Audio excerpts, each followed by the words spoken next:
Le Sénégal enregistre un net recul de l'emploi de 3,0% et des traitements salariales qui ont fléchi de 4,2% dans le secteur moderne. C'est au cours des 3 premiers trimestres 2020, selon le rapport de l'Agence nationale de la statistique et de la démographie, qui traduit à suffisance la situation économique du pays, ce qui ne surprend pas ces économistes. Dans un pays où on a fermé les frontières pendant 3 à 4 mois, beaucoup de secteurs fonctionnaient au ralenti à défaut d'être à l'arrêt. Il y a des licenciements énormes.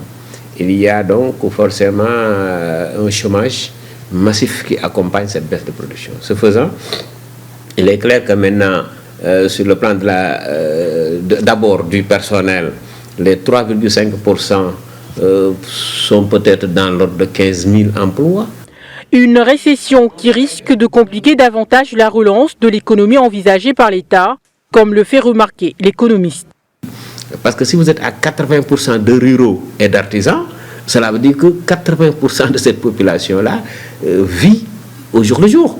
Ce qui fait que si les ménages sont affectés, la demande globale économique est affectée, la production de l'entreprise est affectée, et c'est comme ça que cette chaîne de malheur finira par engloutir l'économie et continuer cette récession.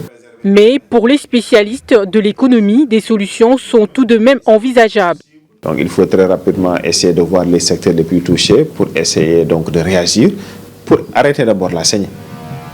Donc avant, donc plus tard, de mettre en pratique donc le plan de relance. Voilà. Donc pour le cadre du Sénégal, avec les 14 720 milliards, il faudrait vraiment, il nous faut mobiliser à l'extérieur plus de 9 000 milliards. Cette baisse de la production a entraîné par conséquence une chute du produit intérieur brut et des entreprises en mal de financement. Il s'agit de pans entiers de l'économie sénégalaise qui sont affectés, notamment les secteurs du tourisme, de la restauration, de l'immobilier, de l'art, du monde sportif entre autres, qu'il faut tenter de sauver.